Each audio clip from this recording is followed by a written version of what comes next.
Salut, moi c'est Arnaud. Dans cette vidéo, je veux partager avec toi comment développer une idée de business. Quelles sont les 5, oui pour moi, les 5 meilleures stratégies pour développer une idée de business à succès.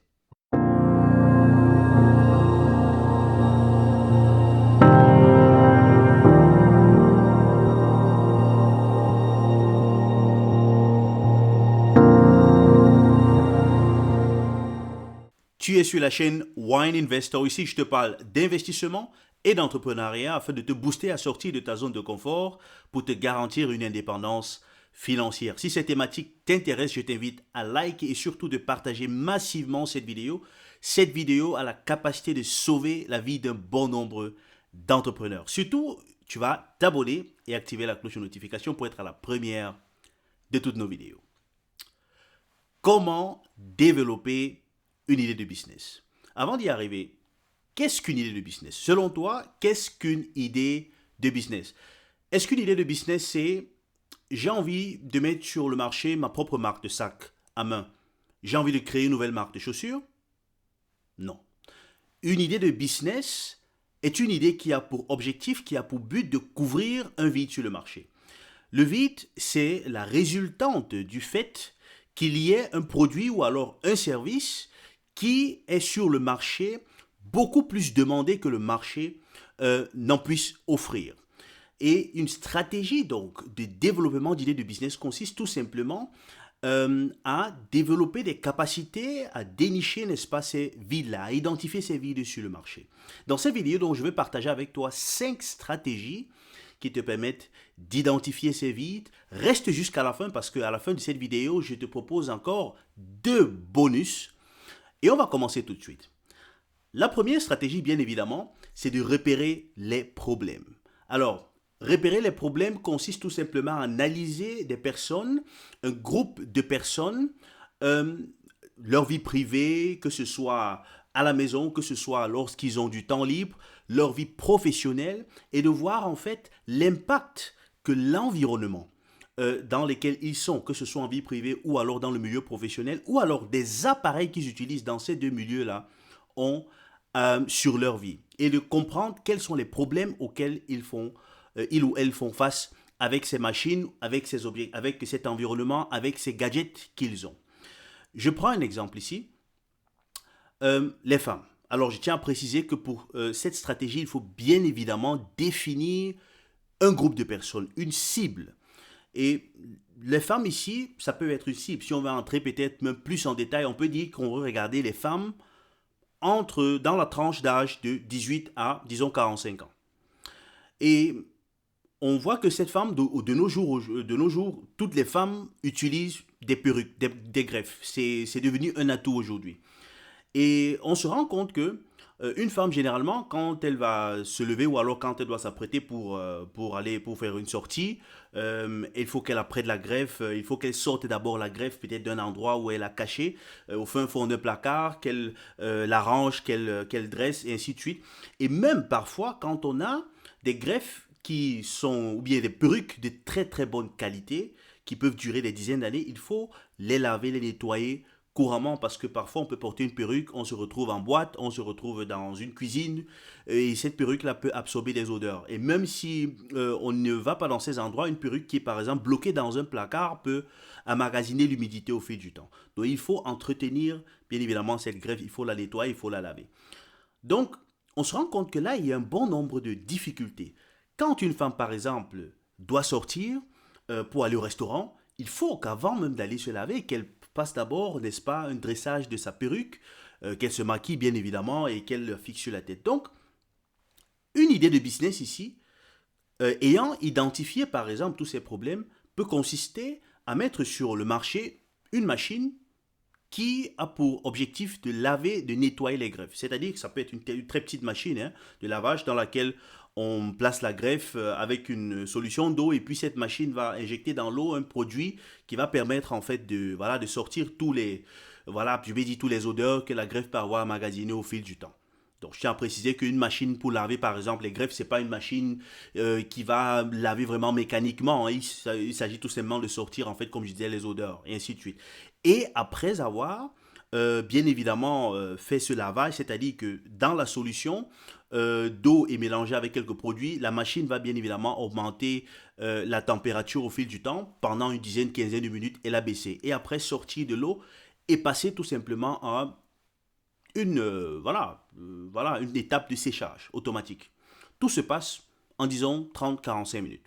Donc, on réduit déjà le fait qu'on doit, une femme par exemple, doit laver la perruque régulièrement, l'accrocher quelque part dans une douche, ça reste dans l'appareil, c'est lavé, c'est séché. Un autre produit peut être un produit, une machine qui permet tout simplement de dresser la perruque. Donc, euh, comme je le disais tout à l'heure, quand il faut sortir, voilà, aller au restaurant ou aller au travail, on va peut-être prendre une perruque qui est au fin fond de nos placards, il faut bien peigner, il faut passer tout le temps à, voilà, à mettre la greffe ou alors la perruque voilà, propre pour pouvoir porter. Et si on pouvait tout simplement mettre cette perruque-là dans une machine qui va tout simplement avec de l'air à une très bonne température, souffler de l'air qui va permettre en fait, voilà, à tous les, si je peux appeler ça comme ça, les cheveux, avoir de l'air qui passe entre elles, entre tous voilà, les fils, et permettre à ce que l'humidité qui est à l'intérieur sorte et redresse automatiquement, grâce à la température de l'air, tous les différents, voilà, toute la greffe. Voilà, une femme en ce moment, peut-être quand elle va se laver, elle peut mettre la greffe ou la perruque dans la machine et après son lavage, après sa douche, la greffe ou bien alors la perruque est directement prête à porter. Donc, tu vois là que on peut regarder tout simplement les problèmes que les gens rencontrent dans leur train quotidien et proposer des solutions à cela. La seconde stratégie, bien évidemment, c'est la stratégie du copieur voyageur. Alors, c'est une stratégie qui est un peu controversée parce que, comme le nom le dit, c'est déjà quelqu'un qui copie. Et beaucoup de personnes vont penser que oui, comment est-ce qu'on peut supporter, comment est-ce qu'on peut avoir comme stratégie principale du développement de business voilà une stratégie qui consiste à copier, n'est-ce pas, une idée que les gens ont durement développée, ont investi beaucoup d'argent pour développer, et la copie est devenue tout simplement le concurrent. Non, il ne s'agit pas de ce type de stratégie. Comme je dis, c'est un copieur, mais c'est aussi un copieur voyageur. La stratégie consiste bien évidemment à copier en fait les idées de business qui ont été réalisées par des startups dans plusieurs pays et de l'appliquer tout simplement dans le pays dans lequel on se trouve, dans son pays d'origine. Par exemple, si on voit dans le cas du Cameroun, l'entreprise Yango qui a bien évidemment été expulsée du pays ou alors a été contraint d'arrêter de cesser complètement les activités au Cameroun, était une entreprise qui venait tout simplement appliquer au Cameroun plus ou moins ce que Uber fait aux États-Unis. Alors, il faut savoir que pour qu'une entreprise comme Uber s'étende partout dans le monde, elle va d'abord commencer dans le pays où elle est, dont elle est originaire, d'où elle est originaire, qui sont les États-Unis. Et ce n'est qu'après avoir étendu, n'est-ce pas, son marché sur le territoire américain qu'elle peut décider d'aller dans d'autres pays faire cette activité-là, s'il y a le besoin. Donc, tout simplement en copiant le concept, lorsque le concept est encore jeune dans le pays d'origine, et l'appliquant dans un autre pays, on copie bien évidemment une idée qui a marché ailleurs, qu'on peut adapter bien évidemment aux demandes locales et développer alors bien évidemment un business sans toutefois être le concurrent d'une entreprise. La troisième stratégie, bien évidemment, c'est la stratégie du parcours du client. Elle consiste à analyser le parcours d'un client ou alors toutes les étapes qu'un client doit traverser pour atteindre, n'est-ce pas, un stade de satisfaction. Je m'explique. Si on prend par exemple dans un foyer, à la maison, tout le monde est content de savoir que le frigo est plein. Donc, parce qu'à tout moment où on a envie de manger quelque chose, si on veut une petite pomme, on veut un fruit, on ouvre le frigo, on envoie la main et puis on l'a. Mais sauf que pour arriver à cela, ou alors pour avoir un frigo qui est constamment plein, il faut que, voilà, qu'on aille faire des courses. Sauf qu'en allant faire des courses, on ne le fait généralement pas dans un seul magasin. On peut arriver dans un magasin et on voit qu'il y a quelque chose qui manque. On va aller chercher dans un deuxième, voire dans un troisième, quatrième, cinquième magasin. Et après avoir fait toutes les courses, il faut rentrer à la maison. Et pour ceux qui n'ont peut-être même pas d'ascenseur, qui habitent au septième étage, doivent porter toutes ces courses-là traverser toutes les marches d'escalier, arriver à la maison, classer les affaires et classer encore les courses dans le frigo. Donc, ça fait toute une série d'étapes à traverser pour pouvoir avoir ce résultat final. Donc, quand on analyse en fait toutes ces étapes, on peut voir à quel niveau on peut apporter bien évidemment des solutions ou alors en fait, où on peut trouver un potentiel d'optimisant en fait toute la chaîne.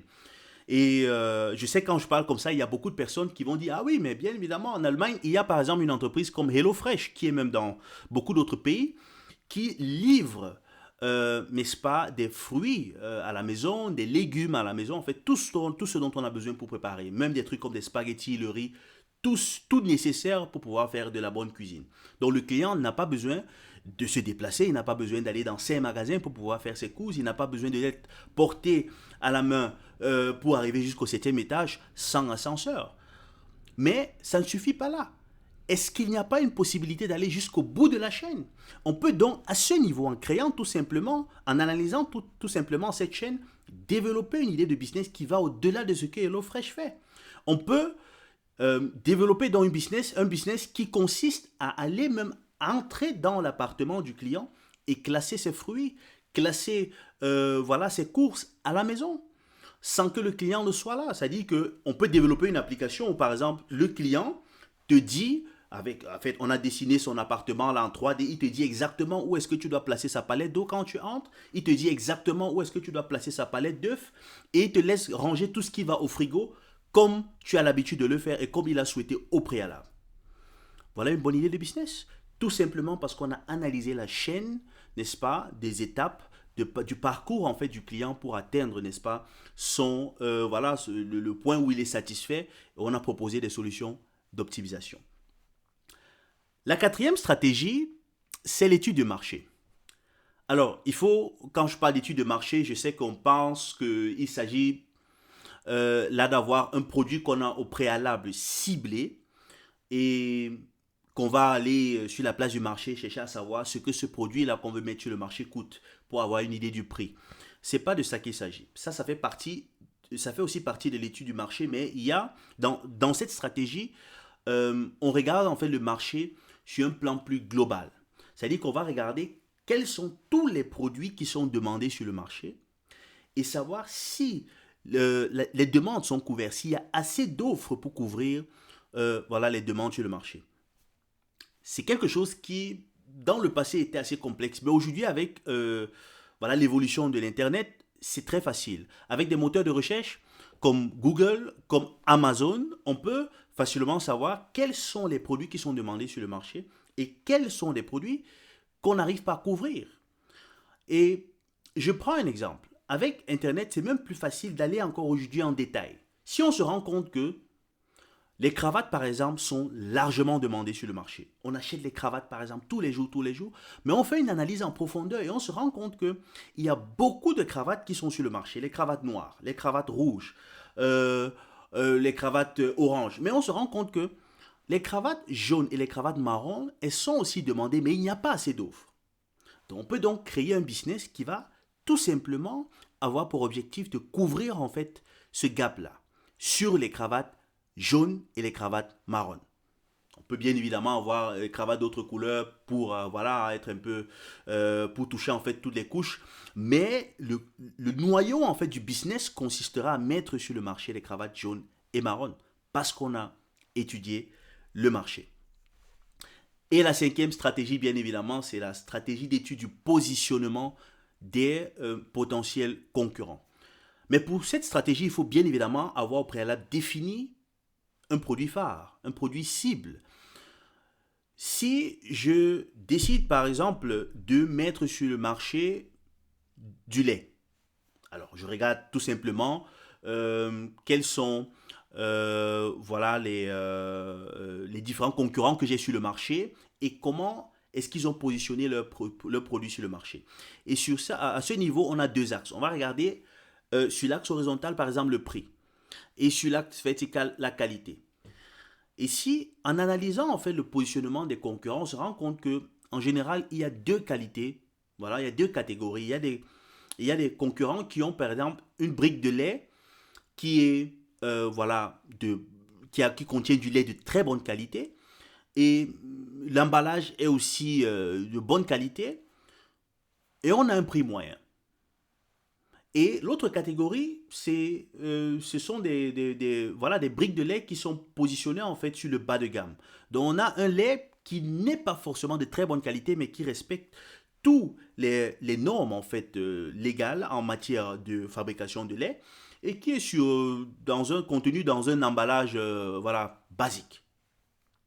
À ce niveau, on peut se rendre compte qu'il y a donc bien évidemment un vide plus haut, en fait, si on regarde, comme je disais, en fait, le cadran, et on se rend compte qu'à l'extrémité, c'est-à-dire un produit, il n'y a pas sur le marché un produit, par exemple, qui a un prix très élevé avec une qualité très élevée. On peut donc décider à ce niveau de développer tout simplement un produit. Il y a beaucoup d'exemples, beaucoup de possibilités à ce niveau.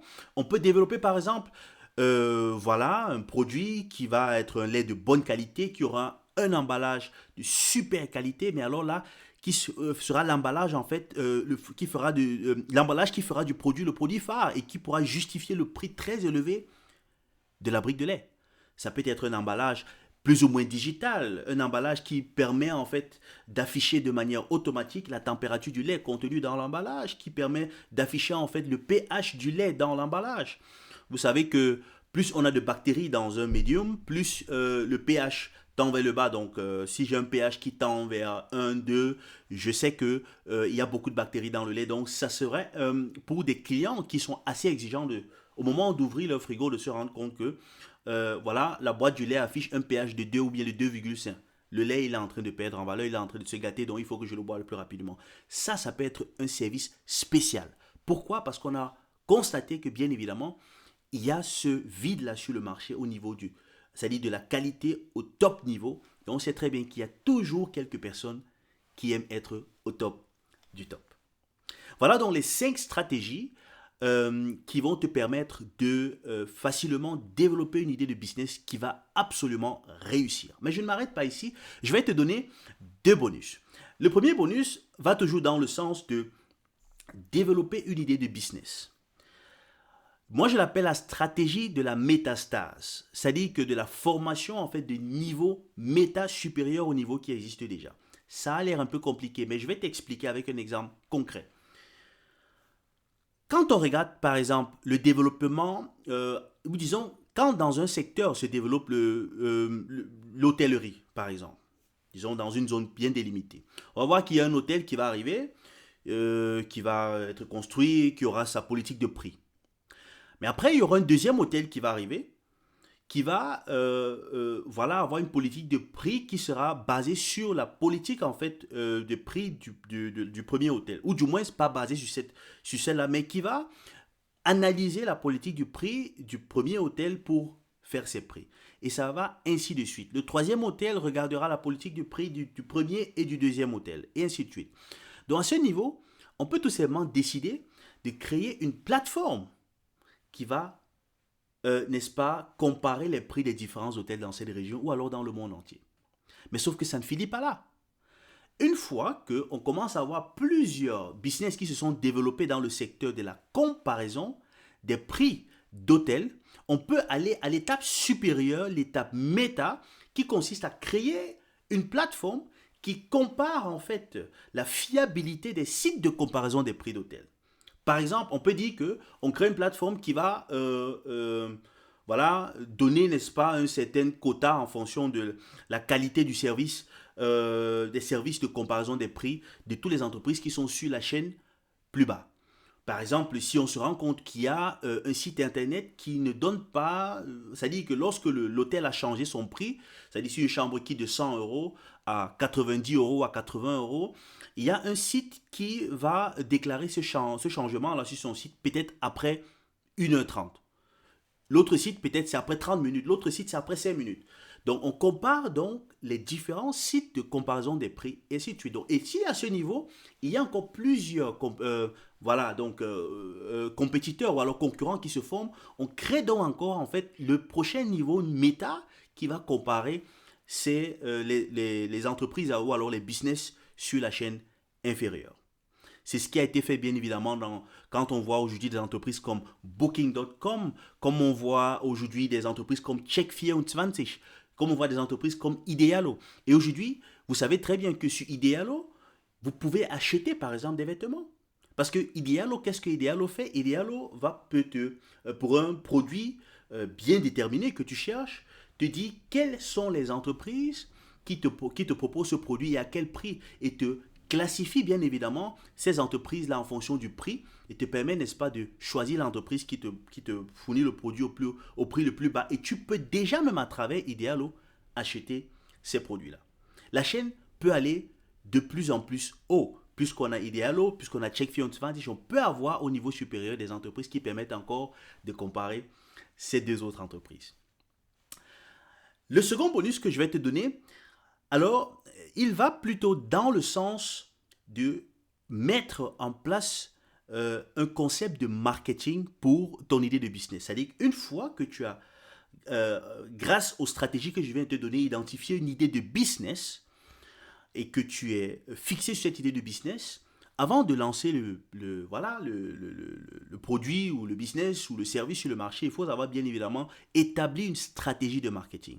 C'est quelque chose qui est assez complexe, l'établissement d'une stratégie de marketing, mais il y a beaucoup de stratégies qui te permettent d'établir en fait un bon marketing. Je vais te donner ici une stratégie. Et cette stratégie consiste à analyser les barrières d'achat. Pour être clair, lorsque tu décides en fait de mettre une entreprise sur le marché, un produit sur le marché, tu as bien évidemment ciblé une clientèle qui va acheter ton produit. N'oublie pas, la première stratégie en termes de développement d'idées de business, c'est d'analyser les problèmes, c'est de repérer les problèmes d'une cible bien définie. De ton produit, à tout moment, doit avoir une cible principale. Mais sauf qu'il faut toujours se poser la question de savoir, si on revient sur l'exemple des femmes d'une tranche d'âge entre 18 et 45 ans, on peut bien évidemment se poser la question de savoir qu'est-ce qui peut pousser des personnes dans ce groupe, des personnes pour qui ce produit que nous voulons vendre a été fabriqué, à ne pas acheter le produit. Des personnes qui, bien évidemment, se sentiraient à l'aise avec ce produit, finissent toujours par ne pas acheter le produit. Et quelles sont les différentes mesures qu'on peut mettre sur pied pour éradiquer ou alors pour baisser, bien évidemment, ces barrières d'achat? Parce que tout ce qui empêche un consommateur, un potentiel client qui fait partie de ta cible, d'acheter ton produit, constitue tout simplement en une barrière d'achat. Je vais prendre un autre exemple ici pour être plus concret. Tu décides par exemple de mettre sur pied une bijouterie en ligne. Donc tu as un petit online shop où tu vends tout ce qui est comme chaîne, tout ce qui est comme bracelet, tout ce qui est comme boucle d'oreille, ce que les femmes aiment en principe.